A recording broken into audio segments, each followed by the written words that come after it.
भाई सवाल उठाइए, तो सरकार भी कह रही है और हर मंच पर उठाइए, पुरजोर तरीके से उठाइए। डरा क्यों रहे हैं आप भाई? ऐसी कौन सी जानकारी मणिकम टैगोर के पास हो सकती है जिसमें वो कहें कि 2 दिन का भी एलपीजी स्टॉक नहीं है? और जिसको मुहैया कराना है वो तो बड़ी छाती ठोक के कह रहा है कि हम आपके घर पर सिलेंडर देंगे। आपका काम सिर्फ सवाल उठाना है क्या? अनुराग भाई, बड़ी ईमानदारी से प्लीज, मैं 2 मिनट समय दीजिएगा, सारी बातों को क्लियर करूंगा, एक एक बातों का जवाब दूंगा। हाँ। मैं गांव में बैठा हूं आजमगढ़ में, और मैं बता दूं आपको, आज यहां का जो 2 एजेंसी वाले, दोनों के पास गैस सिलेंडर नहीं है। आप ऑन रिकॉर्ड चेक करिए। दूसरी बात, अफवाह फैला कौन रहा है? अफवाह तो खुद मोदी जी फैलाते हैं, कहते हैं नाली के गैस से जो है आप चाय बना सकते हो, गैस ले सकते हो। ये अफवाह फैलाने वाले प्रधानमंत्री जी हमारे हैं, आप खुद सोचिए एक बार। दूसरी बात है, आपने कहा कि ईरान से हमारे संबंध क्यों, कैसे अच्छे हमारे हैं। भाई कैसे अच्छे हो सकते हैं? आप बताओ, जब इजराइल आपका फादरलैंड हो जाता है, और आप जब इंडिया की बात हम करते हैं, आज के समय अगर आप देखो, तो जब वहां के सर्वोच्च नेता की हत्या होती है, तो हम ये भी हिम्मत नहीं कर पाते हैं, कम से कम ये तो कह दें कि जो है वहां पे जो हत्या हुई है उसकी संवेदना तो व्यक्त कर सकते हैं। लेकिन 6 दिन लग गए, 6 दिन लग गए दोस्त। वो भी हमारे देश के राष्ट्राध्यक्ष ने नहीं किया, वो किसने किया? जो विदेश सचिव हमारे हैं विक्रम मिस्री जी ने, उन्होंने बस ये लिख दिया कि जो है मौत है, उनकी हम जो है संवेदना व्यक्त करते हैं। मौत बोला, हत्या नहीं बोला, इतनी हिम्मत नहीं है। इसको आप इतना दिल पे ले रहे हैं। चंचल भाई एक मिनट सुनिए ना मेरी बात, आप इतना दिल पे ले रहे हैं। ईरान तो बुरा ही नहीं मान रहा, ईरान तो बुरा ही नहीं मान रहा, वो तो भारत के साथ, भारत को सहूलियत देने के लिए तैयार है। अरे भाई ज्यादा छाती तो आप पीट रहे हैं, देश का विपक्ष ज्यादा छाती पीट रहा है। सर ईरान कहां बुरा मान रहा है? वो तो आपके जहाजों को जाने दे रहा है। अगर बुरा मानना होता तो हमारी जहाजें वहां पर रुकी हुई है। हॉर्मोज में तकरीबन 28 जहाजें रुकी हुई हैं हमारी। सर आज की खबर है ये आंकड़े कि हमारे मैं बहुत कम हमारे विदेश मंत्री ने बातचीत की अब्बास अरागची से, और उसके बाद भारत की जो तमाम बोर्ड है उसको वहां से पास होने दिया जाएगा। तो आप कम से कम यहां पर तो भारत की कूटनीतिक जीत मानिए। अरे भाई कौन सी कूटनीतिक जीत हो जाती? अगर जीत तो तब कहते जब ईरान जो है चाइना को सप्लाई दे रहा है, रसिया को उनके जो है ट्रकों को, उनको जो है क्या नाम है उस अपने क्षेत्र से आने दे रहा है, लेकिन हमारा कब रुका हुआ है? और दूसरी बात, हमारी कूटनीतिक फेलियर है। आपको मैं बता दूं, आज जो हमारे मोदी जी 56 इंच का सीना लिए विश्व गुरु बने फिरते हैं, कम से कम उनको ये जिम्मेदारी लेनी चाहिए। और अभी जो अफवाहें फैलाने वाली बात, जिम्मेदारी मोदी जी ले लें, जिम्मेदारी देश की जनता ले ले, विपक्ष केवल सवाल उठाएगा। भाई सुनिए, 2 मिनट तो बोलने दो भाई। चंचल भाई जल्दी से कंक्लूड कीजिए ना, मैं दूसरे मेहमानों के पास भी जाऊं जल्दी। तो आप सोचिए, आज जो हालत है, आप नरेंद्र गायब है और सिलेंडर भी गायब, सिलेंडर भी गायब है। आप बताओ, देश में संसद सदन चल रहा है और हमारा प्रधानमंत्री प्रचार कर रहा है। आप बताओ कितने गैर जिम्मेदारी है ये। कम से कम प्रधानमंत्री जी को जनता का सदन में, राहुल गांधी विदेश जाते कभी पूछते लीडर ऑफ अपोजिशन कहां है? उन अफवाहों पे जो है लगाम लगानी चाहिए कि भाई अफवाहें उड़ रही हैं, तो कम से कम उसके लिए आप ऑथेंटिक जवाब दीजिए। चंचल भाई मैं आपके पास फिर आ रहा हूं। चंचल भाई मैं फिर आ रहा हूं। शिवम भाई आप जवाब दीजिएगा। एक छोटी सी चीज चंचल भाई सुनिए ना, चंचल भाई एक छोटी सी चीज है, अफवाहें वो फैला रहे हैं, वो सारी चीजें दिक्कतें वो दे रहे हैं, लेकिन फिर भी मुहैया उन्हीं को करवाना है ना सर। वो कैसे करवाएंगे इसके लिए तो थोड़ा इंतजार किया जा सकता है। शिवम त्यागी जी अगर 30 सेकंड में जवाब दे दे, फिर मैं दूसरे मेहमानों के पास जा रहा हूं। प्लीज क्योंकि क्लियरिटी देश को होना जरूरी है, इसलिए मैं शिवम भाई चाह रहा हूं कि आप प्लीज क्लियर करें। सवाल उन्होंने बहुत सारे उठाए। ठीक है, मैं जवाब दे देता हूं। मैं जवाब, अब देखिए मैं इनके बीच में नहीं बोला, अब ये लगातार बोल रहे हैं, बताइए क्या करूं। थैंक यू, अब आप चुप हो जाइए, मैं आपके समय में नहीं बोला।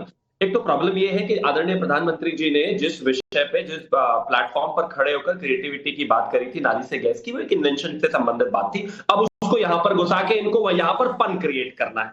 दूसरी प्रॉब्लम है, इनका काम यही है, इनका काम ही ये है कि किसी भी तरह से देश में अनरेस्ट पैदा हो। तीसरी बात ये है, मैं सिर्फ एक चीज कहना चाहता हूं कि मैं भी नोएडा में भी हूं, मेरे घर में भी सिलेंडर आया है। जाहिर है कहीं ना कहीं लोगों में लगातार अगर झूठ बोलेंगे, चंचल यादव बैठकर झूठ बोल रहे हैं, कांग्रेस वाले झूठ बोल रहे हैं, और सुबह से लेकर शाम तक यही हंगामा कर रहे हैं। राहुल गांधी पार्लियामेंट के गेट पर बैठकर चाय पीते हुए, बिस्किट खाते हुए कह रहे हैं देश में गैस ही नहीं है।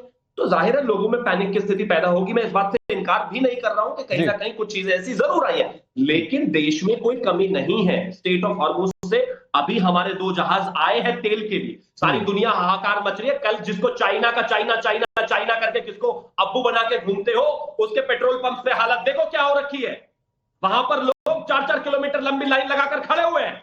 सारी दुनिया में यह हाल है और हिंदुस्तान आराम से चल रहा है, लेकिन नाराजगी इतनी है इनको हिंदुस्तान से, शिवम भाई आपके फेवर का एक अपडेट, चंचल जी और संदीप जी आपके फेवर का एक अपडेट। अब से कुछ देर पहले, जब मैं ये डिबेट कर रहा हूं, अब से कुछ देर पहले एक जहाज जो है वो मुंबई पोर्ट पर पहुंचा हुआ है। और वो ऑयल लेकर ही आए। तो आप लोगों के मन में जो चिंताएं हैं, कम से कम वो आपूर्ति कुछ दिन की तो स्टैंड बाय पर हो सकती है। चंचल भाई जल्दी से 20 सेकंड, फिर मैं अवधेश जी के पास जा रहा हूं। हाँ प्लीज 10 सेकंड। अभी त्यागी जी ने आपके चैनल पे बैठ के झूठ बोला, कहीं पे कोई किल्लत नहीं है। अरे मेरे भाई, कंपनियां बंद हो गई है, प्लांट बंद हो गए, प्लांट बंद है। अरे पता करो ना, ये पार्टी के बने कौन सा प्लांट बंद है, निकालो बात किया करो। निकालो। प्रधानमंत्री झूठ बोलते हैं, हमारा उत्तर प्रदेश में सदन में मुख्यमंत्री झूठ बोलते हैं। आज गैस सिलेंडर लखनऊ में के अंदर किल्लत है, कालाबाजारी है, ये दिखाई नहीं देगा। अंधभक्ति वाला चश्मा तो हटाओ पहले। असल बात लेकिन चंचल भाई यही तो मानना पड़ेगा ना आपको कि ये वॉर वाली सिचुएशन है और इसमें लिमिटेशंस है भारत की। एक मिनट चंचल भाई, एक मिनट चंचल भाई, आप ये मानेंगे ना कि मिडिल ईस्ट में वॉर वाली सिचुएशन है और उसके चलते सारे देशों के लिए परेशानियां हैं, तो भारत उससे लड़ सकता है। आपके लिए स्टैंड बाय सारी चीजें कहां से लाकर खड़ी करेगा भारत, उसके लिए स्ट्रेटेजी बनाकर उसे रेक्टिफाई कर सकता है। संदीप भाई मैं आ रहा हूं आपके पास, लेकिन अवधेश जी बहुत नेगेटिव बात हुई है। एक मिनट अवधेश जी, वाकई देश में सब सारी चीजों की किल्लत है या ये पैनिक क्रिएट किया जा रहा है या पैनिक हो चुका है ऑलरेडी हालातों की वजह से?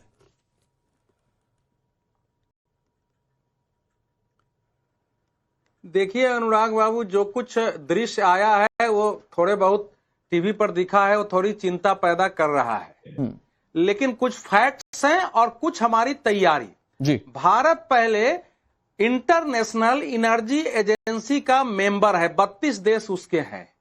जो मेंबर्स होते हैं वो चाहे आपूर्ति करने वाले हो या खर्च करने वाले, उनके साथ एक नियम होता है कि आप अपना स्ट्रेटेजिक रिजर्व रखते हैं। वो आपके लिए अनिवार्य होता है कि आप जो है संकट के समय के लिए स्ट्रेटेजिक रिजर्व, अभी नॉर्मल रिजर्व की मैं बात नहीं कर रहा हूं। तो ये सबको पता है जो लोग सत्ता में रहे कि भारत 32 देशों में एक सदस्य है। दूसरा कि इस समय हमारे देश में जो मेरे पास आंकड़े आए हैं वो 18 करोड़ 90 लाख सेंटीमीटर जो है करीब करीब हमारा प्रतिदिन गैस का खर्चा है, जिसमें से घरेलू स्तर पर उत्पादन जो हमारा है 9 करोड़ 75 लाख है।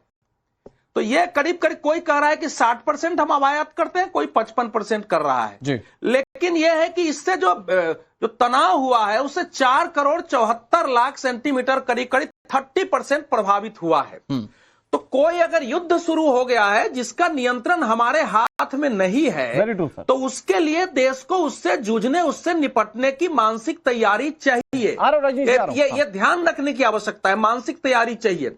लेकिन इस समय करीब करीब नहीं, ये सब देखिए बहुत ज्यादा बोल चुके हैं। अब 7-8 मिनट तो आपका डिबेट बाकी है। अब ये लोग तथ्यों पर बात नहीं कर रहे हैं। इस समय का सिचुएशन यह है कि ईरान जो है केवल वो अमेरिका इजराइल से तो लड़ नहीं रहा है, वो यूनाइटेड अरब, संयुक्त अरब अमीरात पर हमला कर रहा है, वो सऊदी अरब पर हमला कर रहा है, बहरीन पर हमला कर रहा है, कुवैत पर कर रहा है, ओमान पर कर रहा है। सारे देश हमारे दोस्त हैं और इन सारे देशों को अब इराक का भी बंदरगाह पर हमला कर रहा है ताकि वहां से कोई तेल ना गुजरे, तो वो कर रहा है अभी, और उसके परिणाम हमको आने पड़ेंगे क्योंकि वो सभी देशों से उसकी लड़ाई से नहीं कर रहा है। 2019 से मिसाइल दाग रहा है इन देशों पर ईरान, पूरे क्षेत्र में तनाव पैदा करके रखे हुए है। लेकिन इस समय का यह है कि पहले तो IAEA ने यह तय किया है कि हम अपना 40% रिजर्व जो है अभी जारी करेंगे, 40 करोड़ के आसपास रिजर्व वो जारी होगा।